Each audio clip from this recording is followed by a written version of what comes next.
was kind of hoping that we'd get beyond the first month of 2025 before the FIA did something unhinged, but here we are. So cue up the San Andreas meme or Clay Davis from The Wire, because here we go again. This is becoming something I'm writing about quite often, and not in a good way. The FIA is now officially off on one, led by its constantly under the microscope president Mohammed Ben Sulayem. If I had £1 for every time I had to write something about this guy saying something stupid in the last 4 months, I'd have £3, which doesn't sound like a lot, but it's the fact that it's happened 3 times that's the worry. Not only has Formula 1 upset the fans in recent weeks with putting Spa on rotation, although that's a FOM thing more than an FIA thing, they've now done this.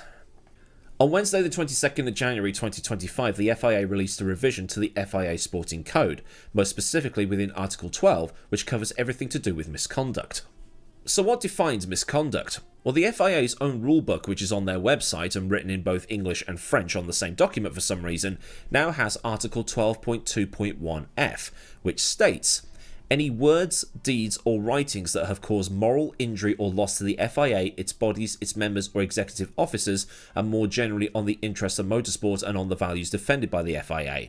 Appendix B contains the penalty guidelines. That is just worded weirdly, but then it's all in legalese, isn't it? So what this essentially means is the FIA and the president of the FIA cannot be criticised in any way, shape, form or description. And given how twitchy the FIA president gets when he gets criticised, it means that there's going to be drivers getting fines lobbed at them left, right and centre, all because they've said something that doesn't toe the line. Autosport went a little bit further to define exactly what can be said that might cause offence, or done that might cause offence. The general use of language, written or verbal, a gesture and or sign that is offensive, insulting, coarse, rude or abusive, and might reasonably be expected or perceived to be coarse or rude or cause offence, humiliation or to be inappropriate. Again, that's just worded weirdly. This also extends to assaulting and incitement to do any of the above. So technically, Max's comments towards George last year where he said he'd put him on his fucking head in a wall or words to that effect could land him in trouble. There's also that video going around on Twitter again of all the clips of the drivers saying stuff that's completely unbleeped, C-word and all included, where people have tagged the FIA president and or the FIA in it as a bit of a wind-up, which is something that happened the last time the FIA president decided to open this can of worms. But now it's at a point where the FIA wants it stamped out completely, and drivers are going to be facing draconian fines just for overstepping a line. The first offence is €10,000, a simple, you've been warned, don't do it again. If you are found to have committed misconduct again, the fine is doubled and you're hit with a suspended 1 month suspension. Not one race, 1 month. The third strike is you get handed that 1 month suspension and you could possibly be deducted championship points. Now I know that the fines don't sound like a lot to Formula 1 drivers, but if you are an F1 driver, those monetary fines are quadrupled. So it's a 40 grand fine, 80 grand fine, so on. So strike 3 is a €120,000 fine. So at this rate, Yuki and Max are going to be the first drivers ever to finish on minus points.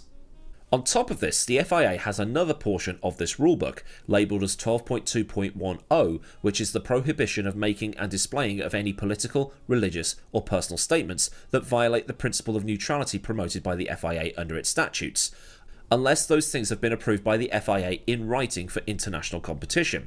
Pierre Gasly and Lewis Hamilton being Catholics and having religious symbology with them or on them is probably going to sting. And I know he's not on the grid this year, but Checo always carried a picture of him and the Pope in his car. And that's something that came up recently as well, when the FIA was trying to clamp down on drivers having things on them or with them as good luck charms, something that's almost as old as racing itself. Watches, necklaces, rings and so on were on the banned list because, alright, in a fire it can be bad. You don't want that hot metal burning into your skin or getting in the way if somebody's trying to cut your overalls off to get to an injury. If someone like Gasly is wearing a crucifix or carrying something in the car because of his religious beliefs, then that's because of his religious beliefs and his superstitions. And if you're going to ban something like that, at least make it clear that it's a safety thing. Because at the minute, these things are being done on the basis of, I don't like it. But the more I go through all the articles from the pro journalists explaining all of this, the worse it seems to get.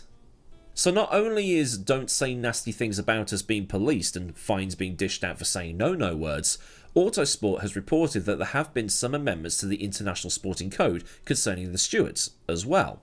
Protests against a steward's decision will now require individual applications for each subject, and any protest against a steward's decision will be inadmissible. So what's that supposed to mean? All stewards' decisions are final even though they might have made a mistake? And it is hard work being a steward. I think. I mean, I only do it at an online racing league level, and I do enjoy it. I've recently just finished doing the stewarding for the Hyundai N Virtual Cup that had its moments, and I've done the stewarding for a British Touring Car League for a few years now, feeling like a disappointed headmaster when the driving standards are crap and you need to sort them out. Yellow flags mean slow down, even in a video game. But in the virtual world and the real world, the referees get it wrong, especially if they're working under pressure. Frank Lampard's goal at the 2010 World Cup crossed the line but wasn't given, and there's been many more goals given that were offside, and this was before that bloody VAR showed up, and still VAR gets it wrong. Luis Diaz for Liverpool against Tottenham was a joke. Meanwhile, over in rugby, they have the TMO who will go over the video footage meticulously to see if there's a downed ball for the try, or to work out by the letter of the law that tackle was high or otherwise illegal. Get it right or wrong, you annoy a portion of the crowd in that stadium or watching at home. But the thing about penalties being dished out by the stewards in racing is that after the fact you can usually appeal the decision. Lando at COTA last year, where the argument was the only reason I was off the track in the first place was because Max put me there. It didn't go through because whether he was forced off or not, Lando overtook Max, which is against the rules. But McLaren was given the right of appeal, which they used. At the 2023 Saudi Grand Prix, Fernando Alonso thought he'd got his 100th podium in Formula 1, but it was taken away from him because the stewards had hit him with a 10-second time penalty after the race, because they believed he hadn't served a 5-second penalty that he'd been given for starting out of position on the grid. As a result, Fernando's podium was taken away from him and George Russell took it instead. The reason the stewards gave for their 10-second penalty was because somebody had worked on the car while Alonso was serving the penalty. So by the letter of the law, the penalty hadn't been served. But the penalty was overturned because it doesn't say at any point in the rulebook that the mechanics cannot touch the car while the car is serving the penalty. The rear jack had made contact with the car during the stop, but there was no rule that said that this was illegal, and the mechanics didn't work on the car until the 5 seconds had elapsed. The jack had touched the car, but the car had not been lifted, therefore nobody was working on the car. The FIA believed there was a gentleman's agreement in place because of this lack of black and white rule amongst the teams, but it later turned out there was no agreement. So Aston was let off because the jack touching the rear of the car does not constitute working on it. So Alonso was put back into third place and kept his trophy and the 100th podium. But now with all of this going on, it seems that stewards' decisions are final unless you want to go through the rigmarole of filling in several forms. But the FIA is hitting back at the criticism, saying that the guidelines are exactly that, guidelines. But we've seen that the guidelines about overtaking have resulted in the drivers, in particular Max, realising that these guidelines are being treated as hard rules. So he's thinking, so long as I get to the apex first, it doesn't matter if I make the corner. I got there first, so it makes it my corner and the other guy has to back out or crash. And this seems to have changed since the commotion at Mexico and also at, I think it was Abu Dhabi. Yeah, it was, wasn't it, where he tried to send it on Oscar into turn 1. Those rules will hopefully be ironed out in time for the start of this season, but the FIA works in mysterious ways. But this seems to now be going beyond telling drivers to watch their language off track. Recently, George Russell, who is the head of the GPDA alongside Alex Wurz, wrote an open letter to the FIA to ask if the FIA would treat the drivers like the adults they are instead of treating them like naughty school children.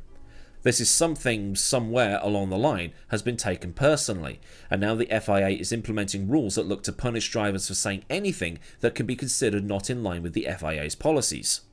In football, swear at the ref and it's dissent and you get a yellow card. At least, you're supposed to. It's a rule that never seems to be enforced, and they complain that players don't respect referees, and that's a problem that's sunk right down to the grassroots level. Listen, Dave, your son is a crap striker, and Sophie, there aren't scouts from Man United at this match, so wind your necks in and shut the hell up. Meanwhile, in rugby, dissent towards officials is taken very seriously, and in American football, the fine structure in place is similar to what the FIA is using now. Physical contact with an official is one fine, and verbal is another. They've separated it. In baseball, physical contact with an official is a straight-up ejection. Now, swearing in frustration at something that's happened behind the wheel or on the field of play is completely different to directing that abuse directly towards an official. And the race wrote something else that's quite interesting in line with all of this other stuff, is that in the NFL, those fines are a joint venture between the NFL and the Players' Union. They worked together and agreed and signed off these fines. The FIA, on the other hand, has done this without consulting the GPDA. As Sebastian Vettel once said, if you mic up a footballer, you think every word out of his mouth will be nice. Jill Scott against Germany in the Women's Euros final. You can take the girl out of Sunderland, but you can't take the Sunderland out of the girl. Jude Bellingham against Wales at the 2022 World Cup in Qatar. You can take the boy out of Stourbridge, and so on. And yes, I know we've had this conversation before towards the end of last year, but like I said before, I like swearing. I think it's big and I think it's clever. But there are words I'll use with the lads in Discord that I wouldn't use in front of my mother-in-law. There are memes that I'll send my brother that I wouldn't send to my nan, and so on. And while we're on the subject of deja vu, we might as well revisit it just for those who are new to watching my stuff. Swearing in a press conference, I've always said, is a no-no. You've got to be professional in that environment, and people like Jose Mourinho and others have been fined for slagging off refs and others in those press conferences. But behind the wheel, there should be no limits, and if they're that bothered by it, don't broadcast the radio chatter. And we should look then at Appendix B while we're here, because that actually states that the stewards retain the discretion to take into account any mitigating and or aggravating circumstances, as well as the nature and location of the event, to tailor the penalty to the specific situation. Okay, so that does imply that in the heat of the moment you might get away with a warning, but like I said before, the FIA works in mysterious ways. The problem is, some of these rules seem vague. Deliberately so? Not sure, I'm not a lawyer. But you can bet that the drivers at the first race of the season are going to be deliberately vague in the press conferences for a bit.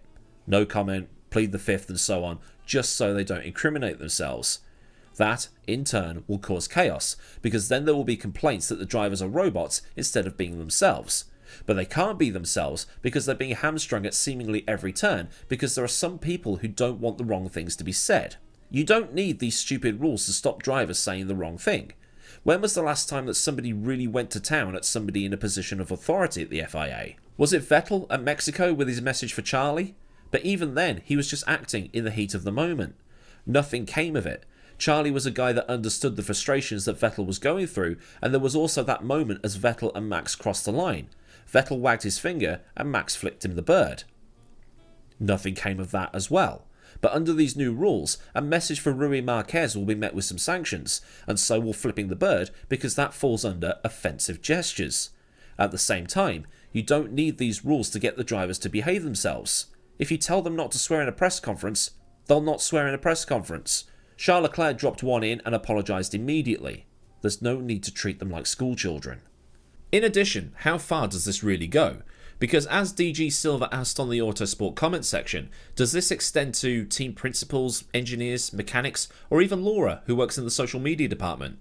They're all part of the FIA sanctioned event in some way, or is it just the drivers they've got it in for? Is the FIA going to be watching the next episodes of Drive to Survive, like one of these Puritans that writes into the FCC or Ofcom whenever there's swear words or violence in a television programme? And on top of this, President Sullivan was at some point last year claiming anti-British bias from the media. Does that constitute a personal statement and attack that's harmful to the FIA? Or is that exempt because it's his feelings that got hurt? Most of the British media operates on a premise of criticism where it's due and credit where it's due. Max Mosley did enough to get both. Sullivan hasn't. Will we see a driver strike akin to the Kyle Army sleepover of 1982? Probably not, but the Max quitting rumours are probably going to intensify over the course of 2025. At the same time, the person who's got the hardest job in 2025 is going to be Tom Clarkson, because getting anything out of the drivers is going to be like getting blood out of a stone. Because as Jose Mourinho once said, if I speak, I'm in big trouble. So then, a look at this utterly insane turn in the Formula 1 swearing saga. If this has been interesting for you and helped you understand what exactly the hell is going on here, then do like the video if it had the desired effect. And for more from this channel, get subscribed and also get the bell on so you never miss out on anything else I do around here. And why not offer your own opinions down there in the designated comment submission zone.